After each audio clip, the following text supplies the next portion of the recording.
Check. Sibilance. Good evening, Music Multiverse listeners. This is Beyond Your Radio, and we're back now with another panelist's favorite show. Tonight, since the last one we did was the ladies, tonight it's the men or the boys' favorite male solo albums. So now this is not for critical acclaim. Maybe it is a critical darling, could be. Maybe it's on the radio, maybe it's not. It's any genre, by the way. It's really about what the panelists love. Maybe it's because they love that they played it over and over again. Maybe it brings them back to a time, a mood, help them through something. It's near and dear to their ear because it has a certain connection. Because it's their choice, there are no wrong answers except for Alex. Oh. So tonight, Alex. we got Coach Kaluzny Lockport. We've got the Floridian Jeff Young. We've got Deb Armitage Maloney joining us and the marketing goddess, Susan Kulagowski, upstairs. We have handpicked 5 of these gems. I know this was tough, unfair, and we had to dwindle it down from a plethora of albums, or like some people had to pick them all just before we got on. We're going to count them down from 5 to 1. There could be duplicates, which is almost a guarantee, to be honest with you, and with this crew, I think. So without me getting into anything else, other than the fact that, no, we're not going to play any songs because they'll demonetize us, and eventually I want to make money, at least $5 to pay for an album I buy or something. So there could be duplicates again. We're going to be doing a part 2 because I'm sure everyone's going to be pissed that they didn't get some of the albums they wanted on. So tonight again. To make up for that, I'll be doing my review in song. Oh, you'll sing song, right? So There we are with my stupid head in the way of the 47-inch screen. I'm going to let Alex go first, then Sue, then Deb, then Jeff, then me. Alex, you're up. And I'm not talking about the country. So I went with Hardy's Iraq. One of the things I've always liked about him as far as the countryside goes is he's been a pretty good writer of his songs, and he's one of the guys that's popular for starting out that way before ended up performing his own music. This has become one of my favorite albums country-wise to play front to back. As far as for solo artists, I could have named a lot more bands than I can a solo, and he's come out with a really good album that could probably surpass this in due time. But this one was one of his originals that was up there for me, despite a lot of critical acclaim that this was one of his worst albums. So me being always wrong, let's go against the grain and pick something that is probably also still wrong. But yeah, so this was one of my favorites from him. Wasn't even, and actually this goes against something that I usually do talk about, which is one of my least favorite tracks on the album was the single. So normally it was everything else around it that didn't get popular that made an easy listen for me. And this having come out in 2020, it's always been for the last few years a good little soundtrack for me. So I will say that I am, and everybody knows this from my opening monologue about this entire Beyond Your Radio, I am not a country listener. This album is very well done. It is country, but it is rock. It is well-written songs that don't have that wango, tango, tang, thing going on that they normally do. You play it, you get your boots back, your heart back, your car taken, whatever. There is a song on there, get in the truck, stay in the truck, stay in the, right? No, you're thinking the other album of his. Oh, the new one. That's right. You're thinking the that's new right. one. I got the, yep, that's right. But yeah, he's a good artist. He's got a lot of things going on that are pretty the one cool. thing, track wise, I'll say too, like personally, Give Heaven Some Hell was always one that kind of reminded me of my dad. And it came out right around the same time as losing him. So as far as lyrics wise, that was a big one for me. Just because of the references to the motorcycle riding and things like that. And a lot of little nods that were very similar to him. That's a song that's always gotten me choked up anytime it still comes on the radio or, in shuffle or something. Connection is everything with music, right? Background of our lives. But this is an album though that, it's set up his new one. I think this was the last full album aside from his Hicks tapes that I talked about in the past Beyond Your Radio episode. This was the last one that was just solely him until Mockingbird and Crow came out. Mm-hmm. Sue. So I reached way back to 1975. Bruce Springsteen, Born to Run. Why did I pick this one? I don't know. I just honestly, it's so hard. I hate lists, honestly. So it's weird that I do these things. So I really have to dig deep and just think about what songs come to mind. And one of the first songs that I loved when I was younger was Jungle Land, and the piano and the E Street Band. This album also has like Born to Run, Thunder Road, and I think it just I don't know, maybe I'm wrong here, but I think it kind of set the stage for him and kind of launched him. And I think all those songs are songs that people are still singing today and karaokeing today, and so it's a favorite of mine for sure. So. Cool. Good pick. Excellent pick. Deb. Well, I'm not going to be as critiquing like Alex. Mine is Full Moon Fever by Tom Petty. Again, it's a nostalgic album. It's from 1989. That's the year my daughter was born.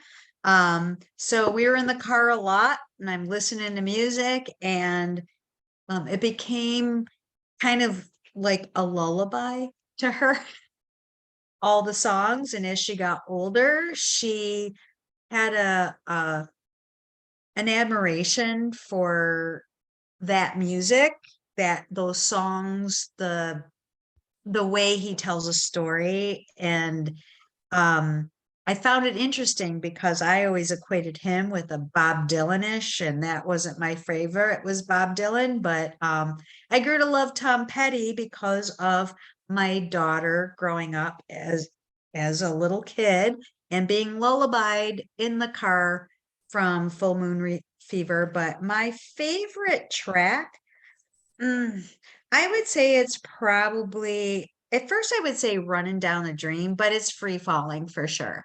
Now that I'm older, I think about it and I go, I've been through that many times in my life, free falling, and I still get my feet on the ground. So that's why I picked that one. I love that record. If we do this multiple times, it will definitely make the list.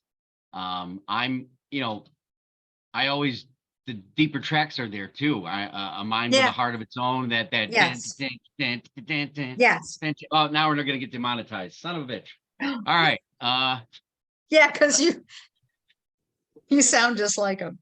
Oh yeah. Yeah, that's when they listen to it and go, after hearing that guy, he didn't do it anything close to justice. We're good. No, they're gonna charge me for it, right? Yeah. Like Jeff said We the other had to night. listen to it come up on Disclaimer. Jeff. So I picked from 1985, Phil Collins, No Jacket Required, third studio album. I really only picked this just because, even though it's probably one of my favorites, I actually don't listen to it that much. I think it's because I've listened to it so much, I don't feel the need to go listening to it. Like if it's on the radio, I'll listen to it, but I don't ever just think to myself, hey, I'm just gonna go, let's pull this up and listen to it, even though I probably should. But like, just every song is good on it. It's every song is, at least half of them are really well recognized. I think some of them have been used in like TV shows and things like that. But yeah, I think it was like high school age for me, but just remember having it on cassette and just listening to it over and over. Yeah, well, it's one of the greatest songwriters of his generation. Yep. More number one singles than anyone except for Elvis, and can't even think of the other person is. Maybe it's Frank Sinatra. Can't remember. There's a couple. He's in the top 5 of all time. That record for me, yeah, definitely. More to come on that later. For me, it's Charlie Hunter, number 5, Natty Dread. Charlie Hunter is a blues guitarist. He's not a singer by any means. He's a virtuoso of the jazz guitar. And this record has a very, very familiar guitar lick in the jazz community. Once you hear it, it's immediately recognizable, and he breaks that down into some marvelous tracks here. This is 1974. Sue and I saw Charlie Hunter at the Trout many years back. Very good show. But that's my number 5. It's background music, but it's upbeat jazz background music that sets a mood, a tempo. And he's done that with, I don't know, he's probably got about 14 to 18 records that are all up there. So back to Alex. So my next one is It's Time by Michael Bublé. This was an album mostly composed of songs that he did not write. It was mostly all covers from him, except for one original song that actually ended up getting popular because it was covered by Blake Shelton. But this album for me was my gateway into the swing style music and my love of listening to Sinatra and the Rat Pack. This was the first album where I realized I really liked that genre of music. And so for me, and obviously covers that were in there too, that, you know, I've Got You Under My Skin, a classic, Feeling Good, A Foggy Day in London Town. Those types of songs were kind of like when I realized their origins, and it put me back into finding out where those songs came from.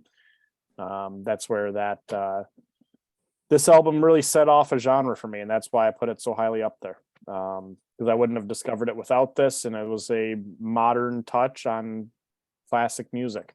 So this for me it started my fandom of Mike Bublé, and my favorite of his Christmas albums too that I constantly listen to. But this was the gateway album for me. This is why you're always wrong. You just said Christmas album on my show. You can still be a panelist, just don't say it again. Those are like the kiss of death for artists. When they do that, I'm sitting there just going, what in the hell are But you it fits doing? his genre. Yeah. Ugh. This isn't like Kiss doing the Kissmas album. Oh, no. Scrooge. And some of my That's favorite artists funny. have done that, and I've crawled into a hole for a week. All right, Sue. So now we're at 1984, and 6th grade. Yes. yeah, and we were super cool. 30 years away from the womb. Yes. And this album kind of went really right through junior high to the dances and all of that. It's Purple Rain, Prince. And I don't know, it was a new sound, I think, rock, pop, punk, R&B. And I think there was a film by the name, right? Like it all kind of went together, which I've never seen the film.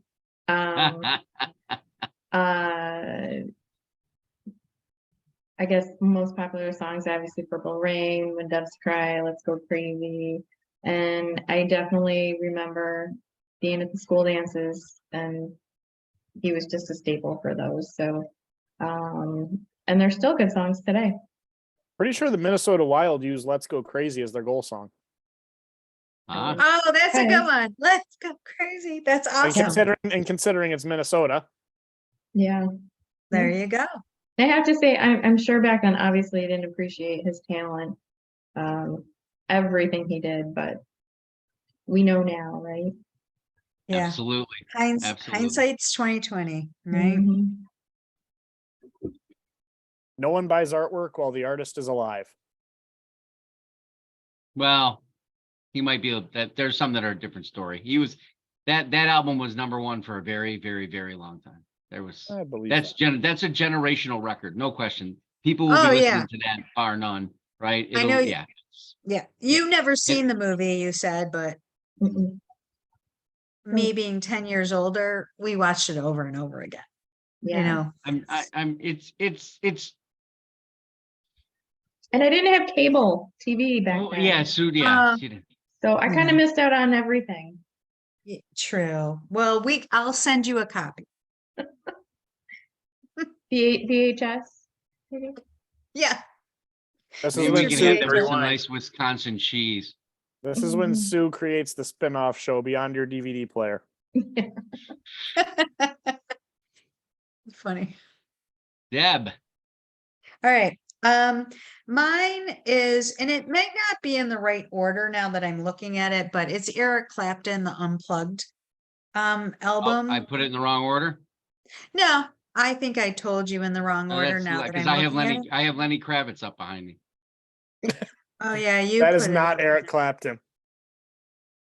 I looked at the little napkin you wrote on and sent it to me. Maybe I wrote it down. Lenny Kravitz. Oh. Let's go there. Okay. Let go love Lenny. rule. Jesus, just stop the show. Lenny Kravitz then. Okay. Well, we're back to the same year as Full Moon Fever. Mhm. Let True. Love Rule, 1989. I think that the reason that I connect with that whole album, there's not a particular song, but my cousin was married to a photographer out in San Francisco and actually did the album cover for him. And Oh, cool. yeah, and so that's how I learned about Lenny Kravitz, and then I became a fan of him. So it's not a particular song, it's just that's how I got introduced to him and then Mhm. became a fan. Obviously he's very talented. He can take a song like a Jimi Hendrix song and people forget it's a Jimi Hendrix song. Mhm. Like you go, oh, well, that's Lenny Kravitz. Well, no, that was Jimi Hendrix. He's just very, he seems approachable kind of person, like an everyday person, even though he's a rock star kind of guy. I feel when I listen to him, his lyrics are soulful, and that's the kind of music I like because I'm a blues person. Not that he's bluesy at all, but there's undertones of it. And again, 1989, around the time of Full Moon Fever and when my daughter was born. So I was in the car a lot listening to music. So that's where I come in with that. So nothing as deep as what Alex gets into, or Jeff, or you, Mark, or you, Sue, but It's an electric blues record. There's no question. He's got funk in it. There's no yeah, that fun. Yeah, yeah. that's the Like throwdown. almost like the next generation of Rick James kind of It would feel. be a good idea. He's got swag. He's definitely got the swagger of it all. He's a Yeah. he's a And he hasn't fashionista. aged a day. Have you seen No, him he lately? hasn't. It's probably Dick Clark's illegitimate son. Well, What? I don't know. Dick Clark never aged either for like 72 years. Until he died.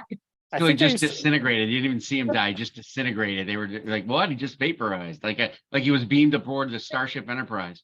funny enough, the year that I played with Chris under Mark in hockey, I believe a Lenny Kravitz CD was in my mix of artists that I listened to. Fly Away song. Are you gonna No, go my it was- way?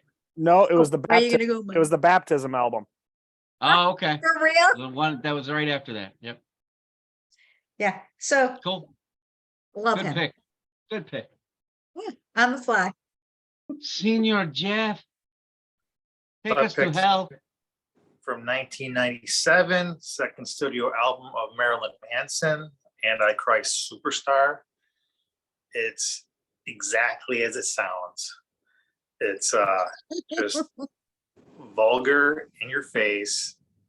It's just raw, kind of old school and progressive metal, and a lot of swearing, heavy guitars, a little bit of synthesizer, a little bit of everything. But I just like every single angry song on that album. And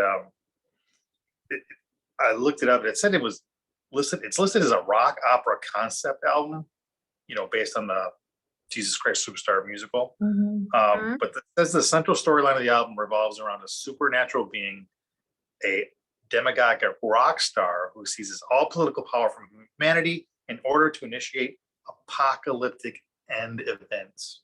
I didn't get that when I first listened to it.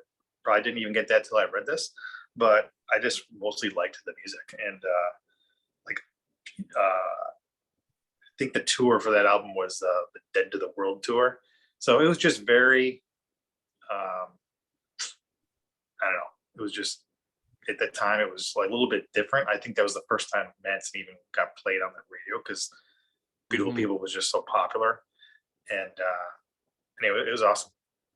Yeah, that's produced by Trent Reznor, right? Pretty Yeah, sure. he had, not totally, but yeah, him and I think somebody from Skinny Puppy and Skinny Manson. Puppy guy. Yep. Yeah. That makes yeah. sense. Yeah, it's one of the, it's a rocking record. No, and it doesn't apologize for anything, which is the way it should be, right? Totally. All right. So, so my number 4 is No Jacket Required by Phil Collins. Next. I am That's I am a good. Phil Collins fan, start to Yeah, finish. me The too. only problem I had with it was deciding whether it's actually this record or is it Face Value. Oh, right? yeah, face There is value. a lot more sadness on Face Value. It is Oh, not yeah. the bigger of the record. This is the biggest record You of can his use career. that for our saddest albums. Yes, the roof is leaking and for me, you've got there. Phil was a staple for Miami Vice. He had 4 tracks or three tracks that were on that show from its start to its finish, and a lot more that are here today. So, that's one of my favorite records of all time. Oh, Wasn't on that album, but he also did a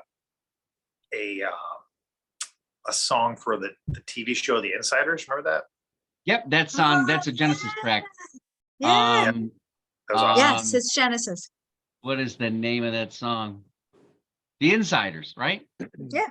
On the inside. I'll On look the it up. inside. Does that sound right? That's the one where he goes, bang, bang, bang, down you go. Got a job for you. Yeah. It's just a job I do. I got a name and I got a number. Mhm. All right. We're going to get sued. Okay, great. This was probably before I was born too. So I'm going to get a Phil Collins hate email. Please stop singing my shit. This is you being born again, Alex. Like once or twice a week. But yeah. Yes. He's like, what world is this? Why did I have to gotta- miss all the good decades? You insulted the 80s. They're coming Seriously. back to haunt you. I do insult the 80s often, at least. You So do. Everything old is new again. There will be no Men at Work album on this countdown. I blame both Guitar Hero for making an 80s edition and Tony Basil just because. Tony Baz. Wow. We're Oh, going deep. ouch. Alex, your Right. number You should 3. try Basil Fawlty at Fawlty Towers. That's what you would like. Faulty Towers. John So Cleese. my John third Cleese. my third album, I chose this for an interesting reason. So Aaron Jones doesn't have a whole ton of music out. I think this is only his third album. I think he's coming out with something soon. The reason I pulled this album is because it combined a lot of the things that I like in music between the grunge era from something close to when I was born, obviously not popular while I was in my memory bank years, but being a Seattle-based artist, he pulls a lot of influence from Nirvana, Pearl Jam, things like that. Pulls a lot from what my parents were into that I listened to. So things along the lines of B.B. King, Derek Trucks. I know those have been influences of his. He pulls a little Rage Against the Machine out. You can hear in him. And he's got the Stevie Ray Vaughan, Gary Clark Jr. influence to him. And so that's something that I liked about this album is you hear little bits of each of those in it. And being a Seattle-based artist, it's interesting to see him embrace very different types of music, going from grunge to blues to. They say hip hop with this album. Generally speaking, It's a delivery. It's a delivery thing. but I don't even feel that more out of it than I do the blues stuff. So It's how he's delivering it in vocal. So, yeah. there's none of that trickery in that. There's not that production of hip hop. No.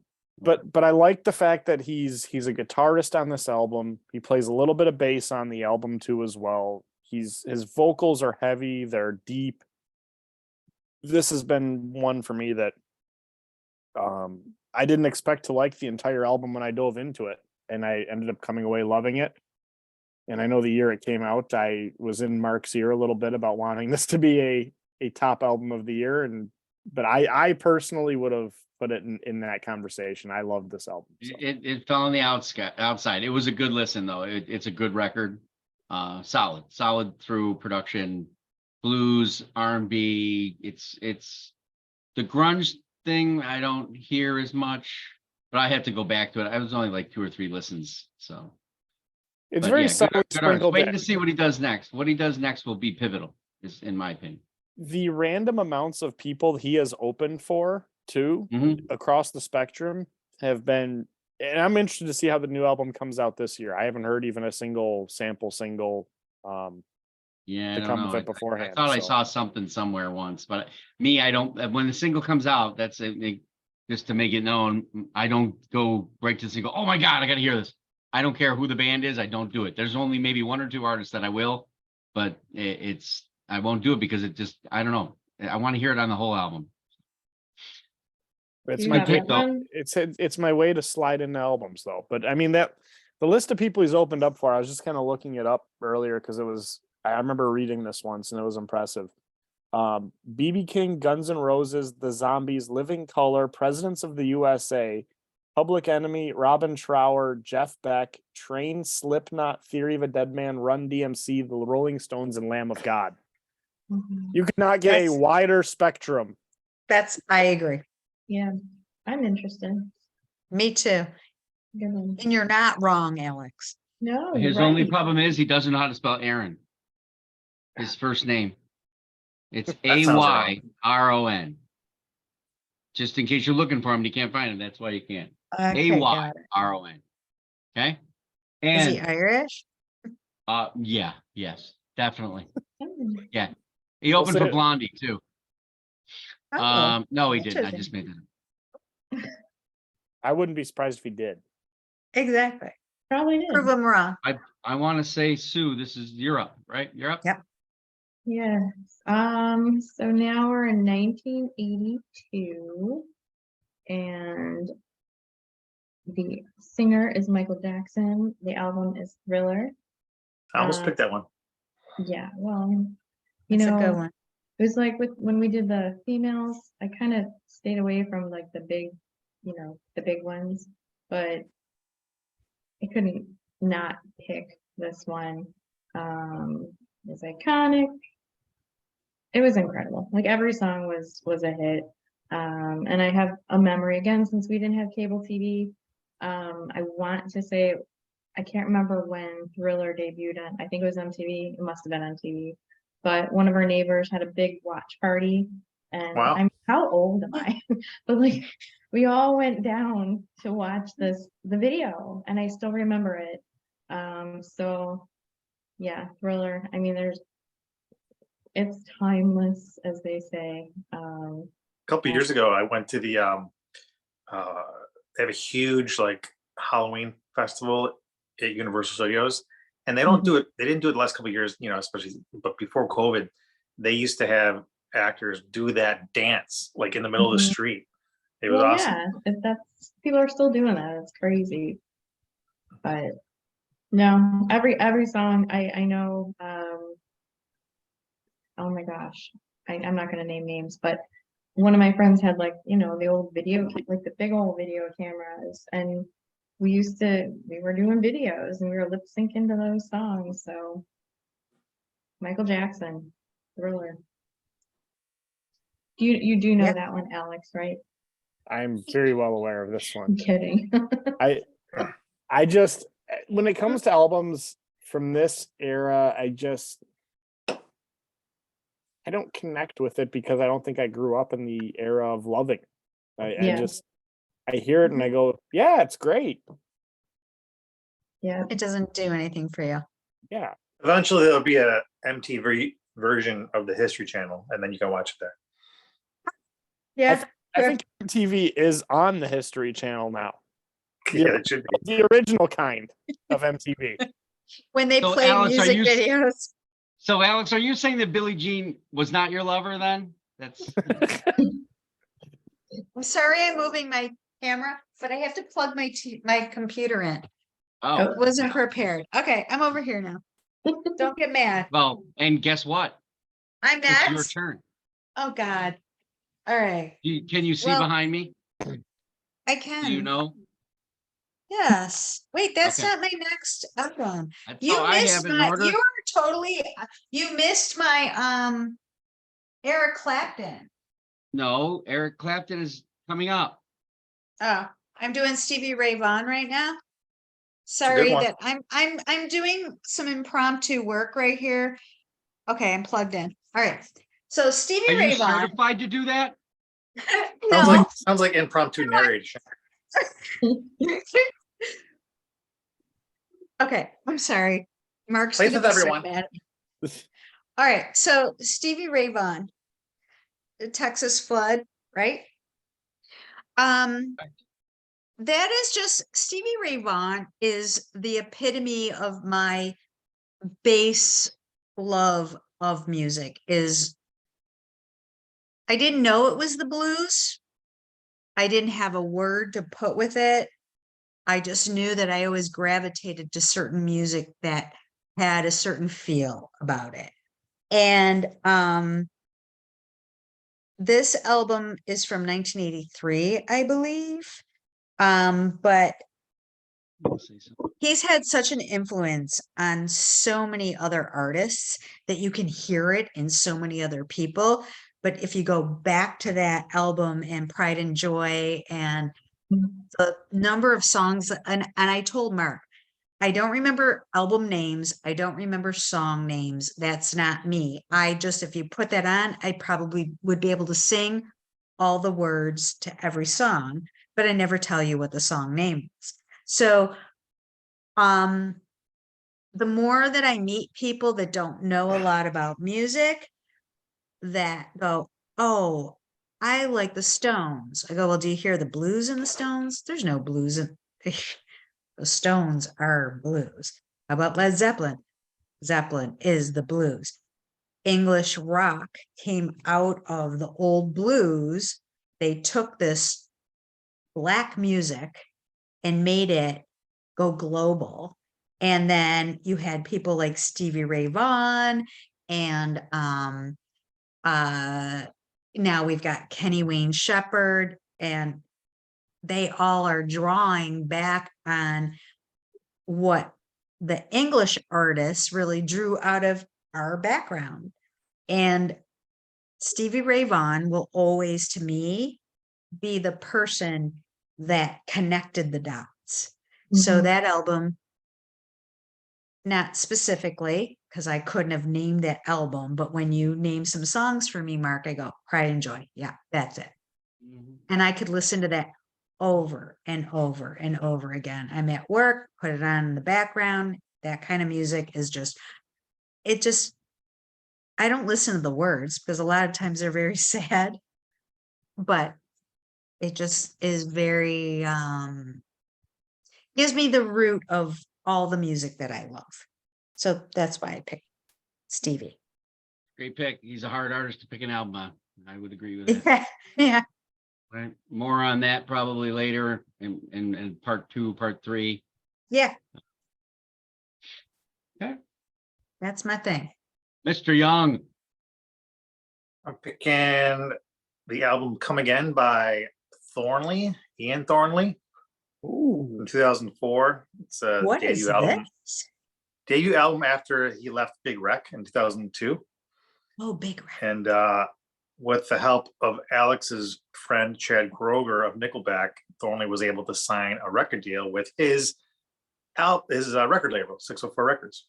So I just remember this song, this album was like better than I hoped it could be. And to this day, I still never get tired of listening to any song of the 12 songs that are on it. It's just straight ahead rock. It's good vocals, good guitar, like everything is good in it. It is that Canadian rock solo record that you were hoping for, because him leaving Big Wreck made no sense at all. You know, Big Wreck was at the top of their game, 2 wicked albums. getting US play. This album reminds me of another person who broke away from their band and had a solo record. And you're like, God, I hope this is great. It should be great. And it was. And that's Edwin's Another Spin Around the Sun. Kind of another one that fits that mold. But this, yeah.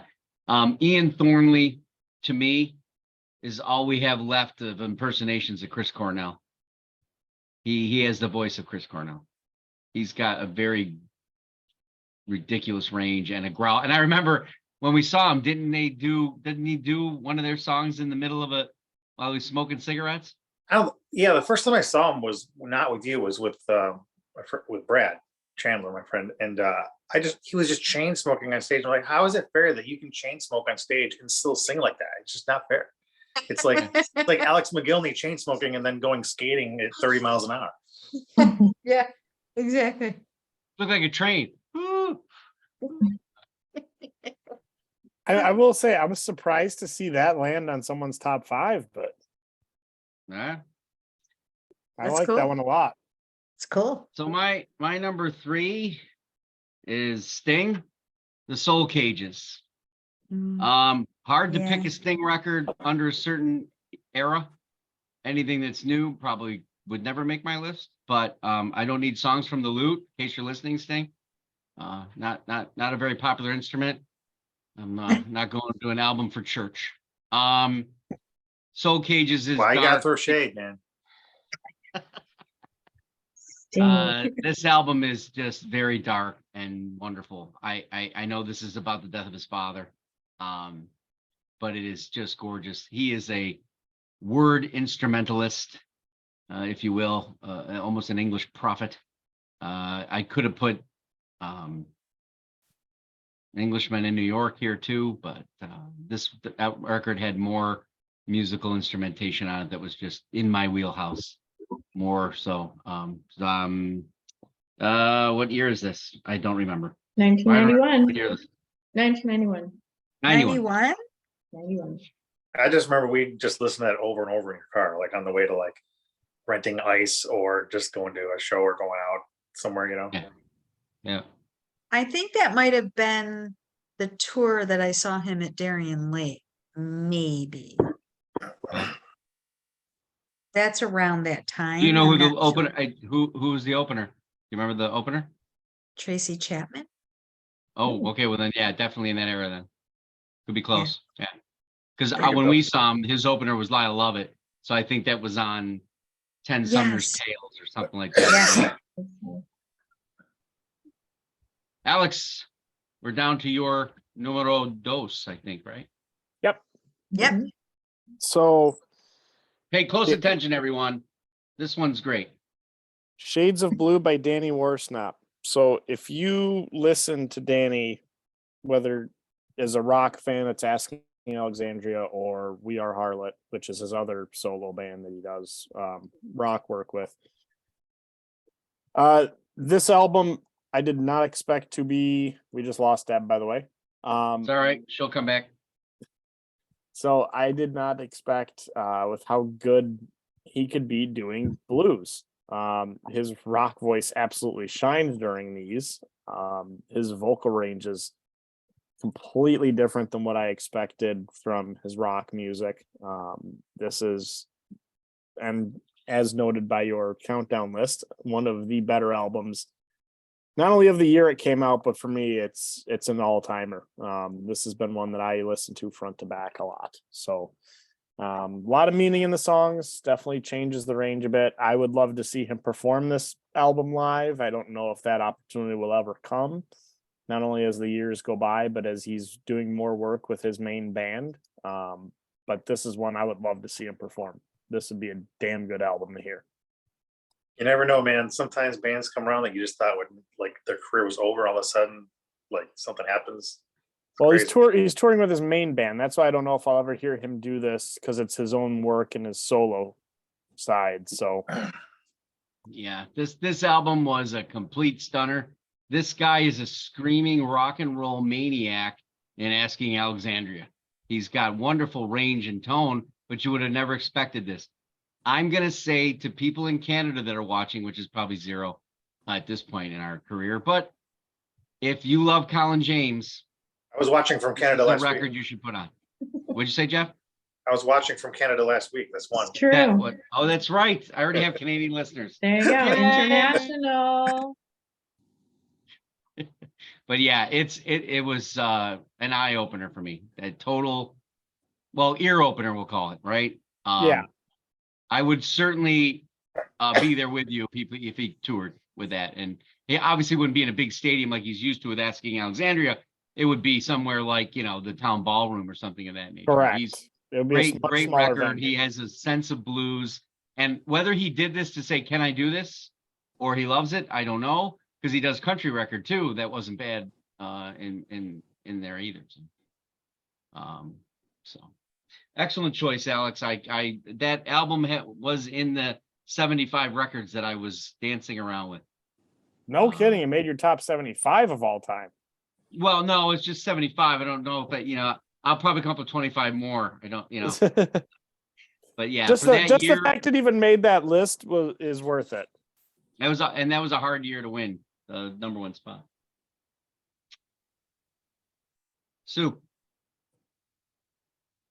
Okay, so we're at 2000 now, and I went with the Marshall Mathers LP, Eminem. It was his third studio album. So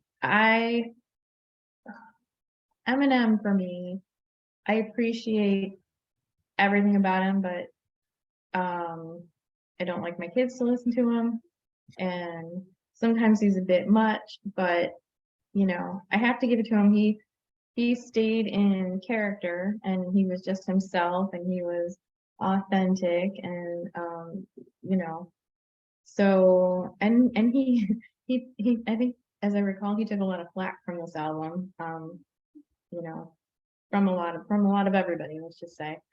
And I think as time went on and he stood through that storm, I think people then kind of appreciated and respected him because of it, because he was the real deal, I guess. And songs like Stan, Remember Me,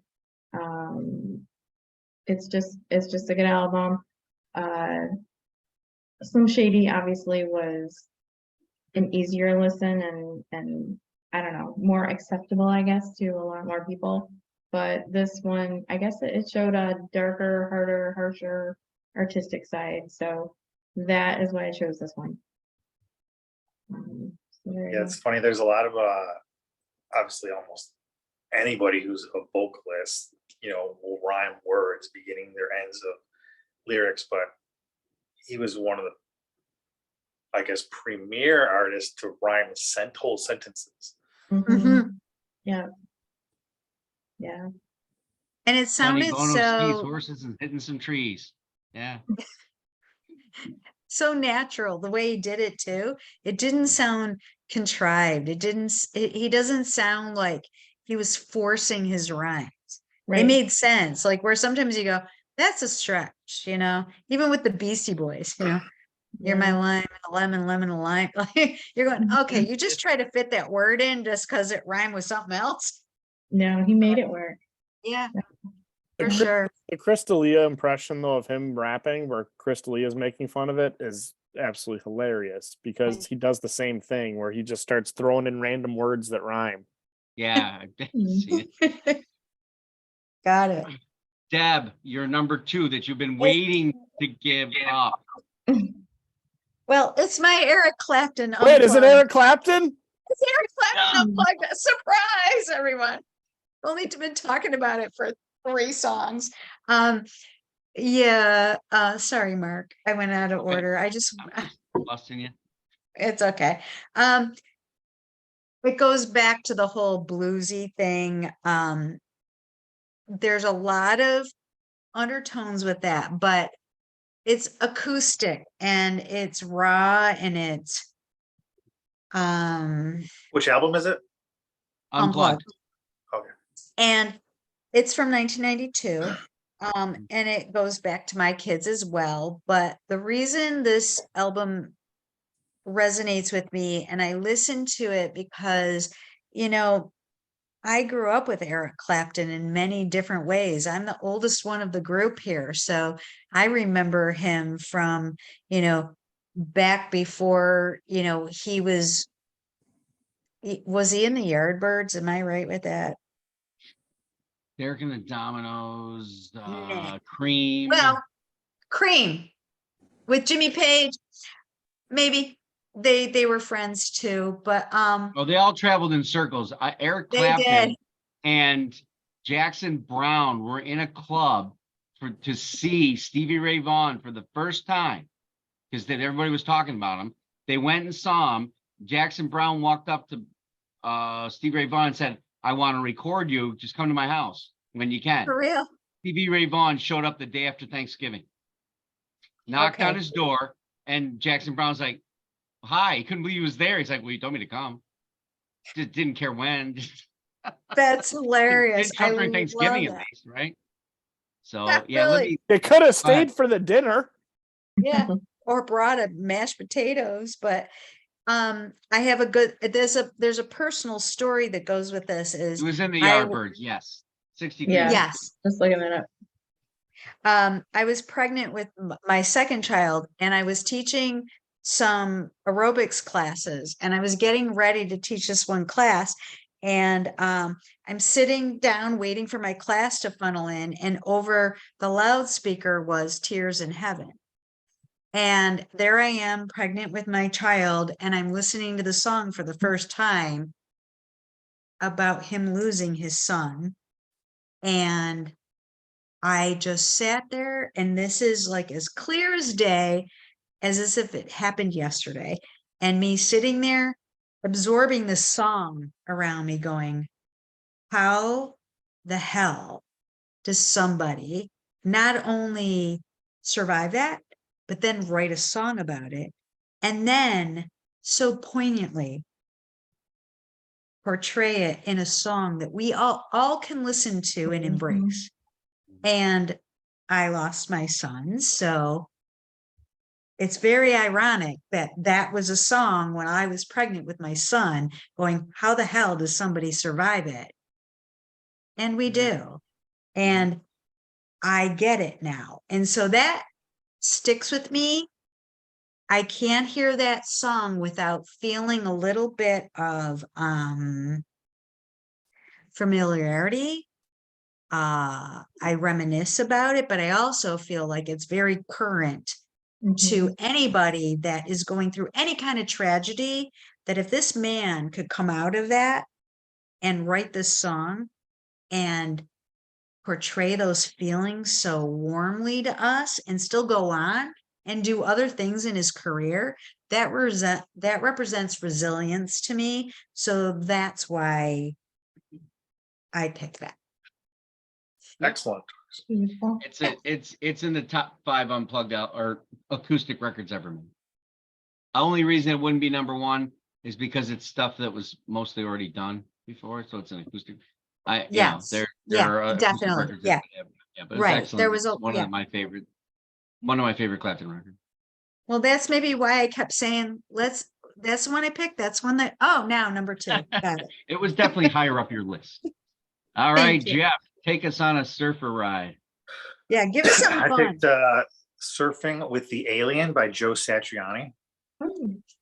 There are no lyrics to this. This is instrumental. It's all guitar pretty much. It's a second solo album from 1987. There's only one track called Crushing Day that was actually planned or thought out. Everything else was improvised when they recorded it. Oh, that's interesting. And Satriani has said that even to this day, that one song feels constricting to play it because he still can't just freewheel it, or just it's not just something he remembered doing on the spot. It's like, okay, I planned this, now I got to do it the way I did it before. The album was done on a budget of only $13,000. And only one track was done with a live drummer. Everything else was done over just a programmed drum machine. So I don't know. It's an awesome album. The front cover has the Marvel character, the Silver Surfer, and on the back it has the hand of Galactus or whatever his name is, but it's got a combination of fast, complex guitar and slow melodic guitar too. So there's a variety on there. And then I think it was what did I read? So Marvel Comics played homage to Satriani in their comic book series. They named one of the Marvel Universe planets Satriani.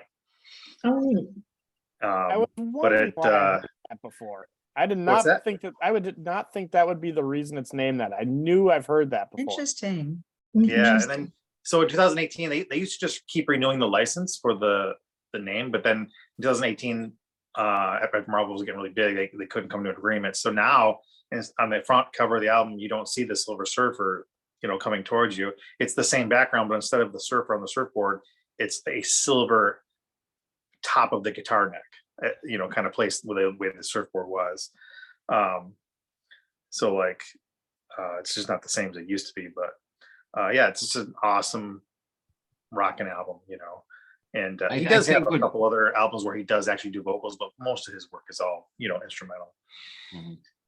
He is, I think at this point, because of the amount of albums he's sold and the bands he's been in, he's the greatest selling instrumental guitarist of all time.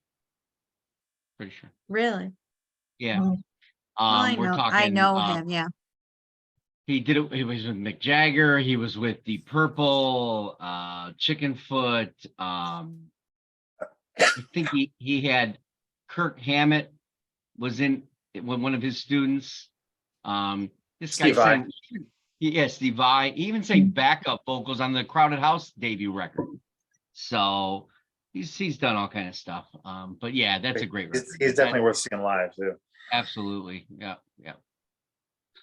All right. Oh, Sue. is it me? No, it's me. You already picked it. Oh, Marshall Mathers. So we have share two in common at this point. Almost like you two I, should get married. I will say this. Oh, let's have I a will say wedding on the this. next song. I am not a rap favorite kind of guy. My favorite rap record up to that point was Tone Loc, After Dark. When this came out, I was not listening to it. A friend of mine had it in his car while we were driving down to a golf tournament. It was going to be 2.5 hours. This is one of the greatest produced records of all time. I don't know how they did it. It is magnificent. The skits, the way it's produced. Obviously, it's Dre, right? And the guy from De La Soul, is it Prince Paul, maybe? They had something and they ran with it. I don't know if they knew how great it was when they were listening to it, but to be in that studio as a fly on the wall when that was going down. I mean, yes, he's singing about Vicodin and killing his wife, and it's bizarre in a certain way, but it fits. And there's nothing better than Mentally Ill from Amityville, accidentally killed your family still, thinking he won't, God damn it, he will. It's one of the most clever records ever made. On top of that, definitely one of my favorites of all time, and my number 2 as well. I gotta listen. I gotta All right, give it a Alex, listen. take us into City and Color. So this one, I really debated whether I wanted to put this not only as my top, but that I want to put it on this soon because I didn't want it to be a recency thing. But this album by City and Color, it just something with the lyrics. It goes back to what Mark said earlier. It's the connection. It's the connectivity. I've got the lyrics, the way that the album flows is about as crisp as I could want something to be. And that I could have picked past City and Color albums, but The Love Still Held Me Near, being how much I watched the visual album on YouTube, and the way that I saw the background behind where he chose to sing the songs made me feel a deeper connection to them. Made me feel like if I've ever been in an environment where, like, I think the second track, the visual was him singing on a billboard amidst a small town at an intersection, and I'm like sitting there going, how many times I've passed an intersection that feels like that, and I can play that moment in my head with that track, and just little things like that started to piece together for me, that I was like, you know what, I'm going to bump an album out and put a City and Color one on, and I'm going with this because I could probably interchange this with a couple others too at this spot. But Part two, save it for part two. But if I had to pick one right now, especially this one, just the way I feel connected to it, and I know it's a this year album, but this one's there for me. So City and Color, in case people are wondering, doesn't sound like a solo album. It's Dallas Green. He just chooses not to use Dallas Green as his name. So I remember reading or hearing the story behind it. First name being a city, last name being a color. Yep. Mm-hmm. Get it? Okay. I figured I'd let you in on that, Alex. Good. That worked. Sue. Well, so my number one is the Soul Cages, which Mark already talked about for the most part. So I don't know what else to say about it. I had like some little factoids. It was his third solo album.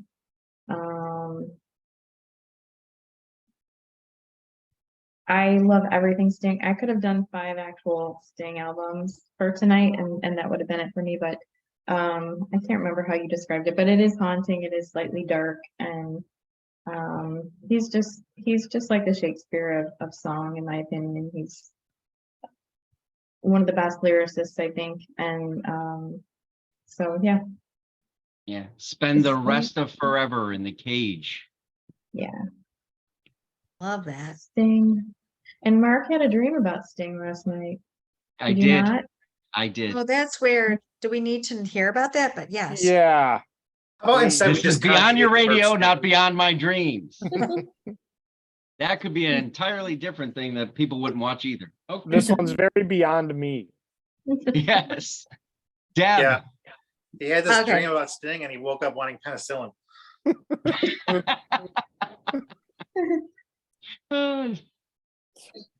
Okay, now I have to follow that up. Oh my God. That's why I didn't Wow. have you go after Jeff. Okay, well, this is not very like deep.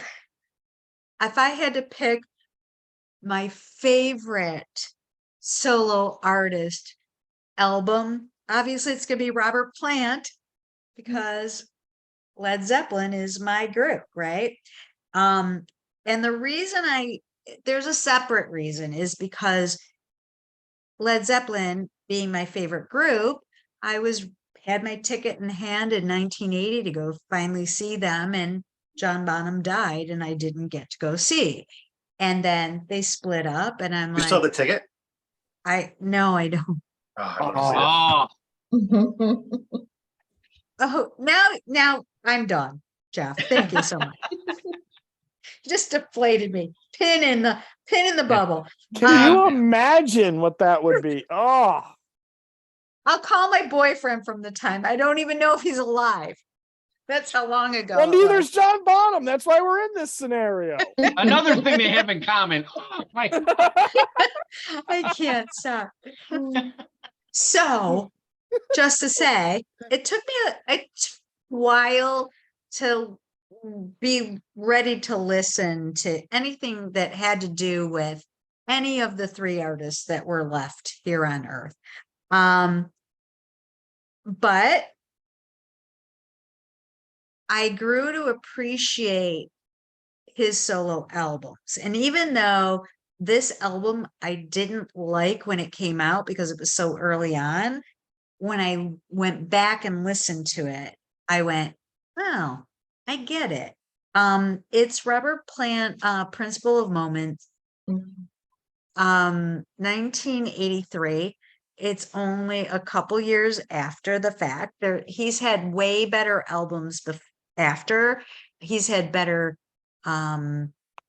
duet albums. I love him with Alison Krauss, but that was the album that I finally went, okay, I can accept him outside of Led Zeppelin. And it's corny, kind of, in comparison to what my Led Zeppelin tastes were. But it got me used to his voice with another set of instruments where I went, okay, I get it. He's not just Robert Plant with Led Zeppelin. And I went, I'm going to be able to listen to him from now into the future and separate him from the group. But it took a while. So that's the reason I picked that album. Not so much a specific song at all. But I can listen to that album now, and not just that it's nostalgic, but I still feel like he was true to himself. He didn't want to be pigeonholed as the lead singer of Led Zeppelin. He wanted to be Robert Plant. And even though now in his older years, as we do when we start to embrace our past as what made us, he wanted to separate himself in a way, but now he's like going, I appreciate that I came from there and how my voice is recognizable to future generations. And I don't think it would have been so much without the stuff that he did solo that people can relate to, because not everybody likes something like Led Zeppelin, but Led Zeppelin was my other tie to blues too. So that's where I came up from. Like I said, Robert Plant, you helped me pick out the album, and I went, yeah, Yeah, that's this is it. this is he takes us in obviously he is known, not known, he's known, yeah, he's known to be able to pick musicians that can do things that he wants done. He's not afraid to go off in a different direction, something Right. that he respects. And this is a melodic prog record. There's Oh, yeah. keyboard, there's, and that's not something essential to what people would have taken him for, considering Right. where he was. And that's a bold step. It could have failed miserably just because Yep. people would have said, I'm done with you because you left, the Zeppelin's done. Just get a different drummer, damn it. No, I respect him, and he made 3 records almost 4 records in a row that were just ridiculously different and still different than Zeppelin. So that's hard to do when you step away from a band. Sting might be another one of those people that we say stepped completely away from his band. Yeah. Well, and I'm thinking of it as, and maybe an unfair comparison because I'm really just going off the years and the era, but it's not like you really saw Roger Daltrey do a whole ton when Keith Moon died. Him and Pete, I mean, they kind of still continued the Who here and there in a couple one-off appearances, but that's kind of, and I'm not saying Roger Daltrey is Robert Plant, but Correct. I'm saying there's a way that even after you step away, and he kind of had to in a way, that was the group's decision where without our guy, we're just not the same thing. But to find a way to evolve your music and continue to carry out what you still feel you can perform and do it in a different manner and evolve your music. There's definitely something to be said about that. So, And where's Roger Daltrey now? But what Robert Plant is still doing stuff. and that's kind of what I'm getting listening. at, though. Yeah. You, Exactly. Like you can choose to stop. It started my appreciation for him outside of Led Zeppelin, even though that was my connection to him. Well, and I think it was more of a comment to what you said about how Robert Plant was trying to get away from his Zeppelin self rather than embracing it. And that's kind of where the wheels started spinning in my head to make that comment.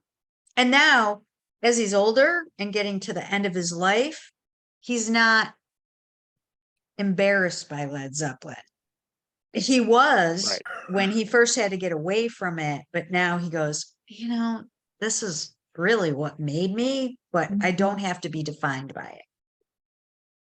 If you're being defined by being the lead singer of Led Zeppelin, I think you've lived a pretty damn good life. Well, I'm just going to argue that to him. But when you're only that age, when that happens, he didn't want that to be the end of what he was known for, right? I mean, I remember my dad going, what are you listening to this for? And then I go, well, call him up. I go, well, the Buffalo Philharmonic is now doing the Led Zeppelin music. So what's that all about, right?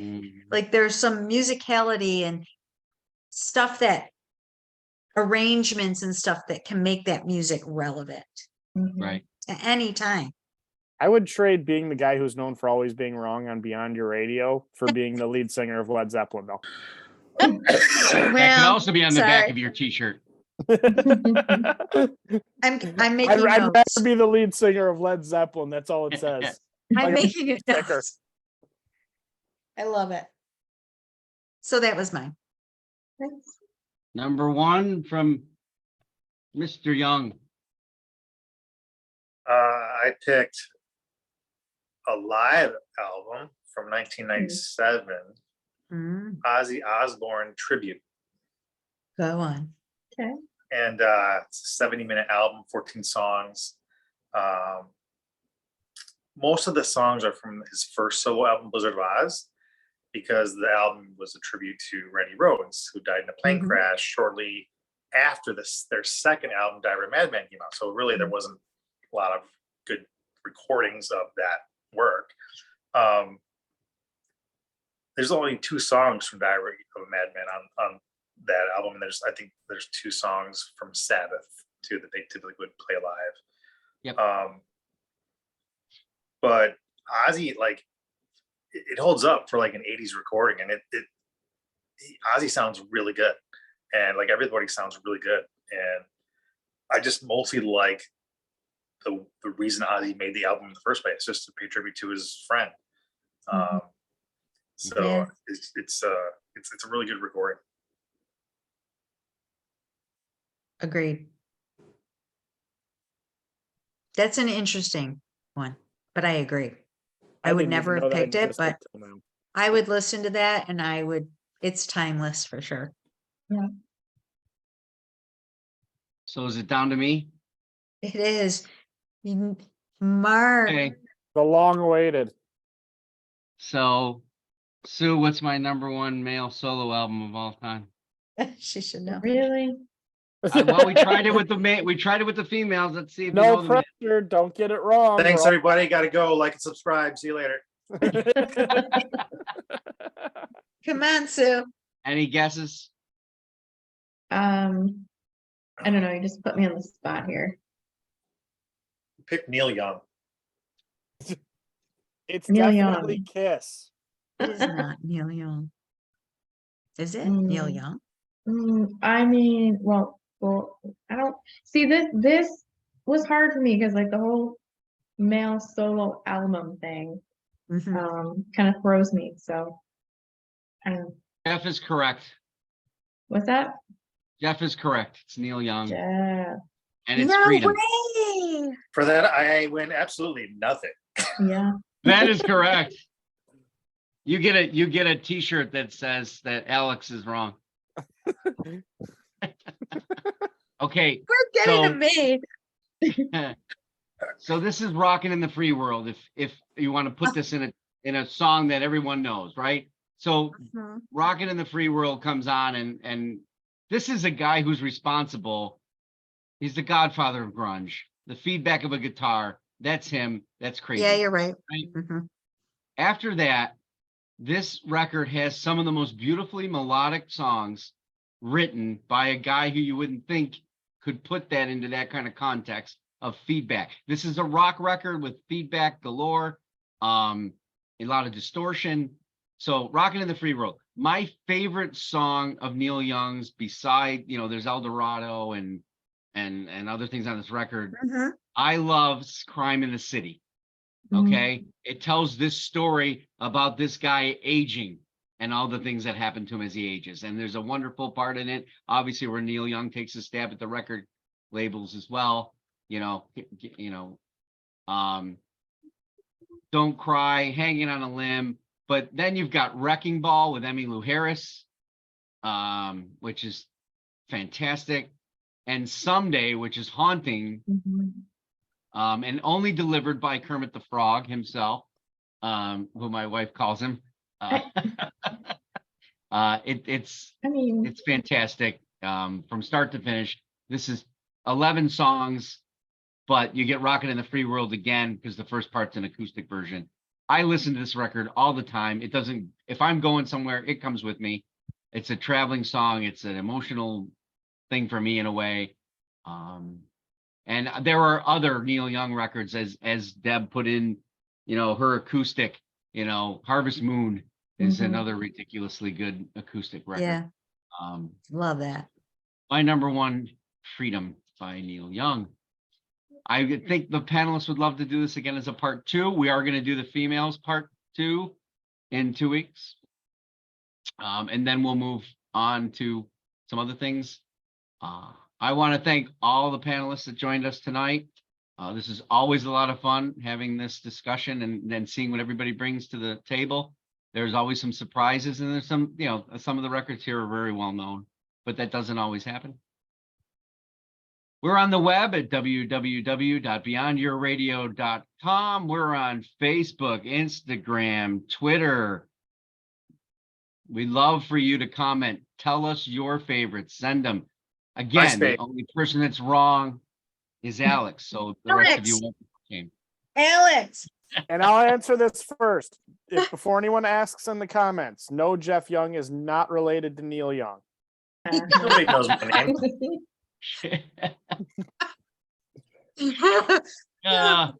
Anyway, So- happy listening, everyone.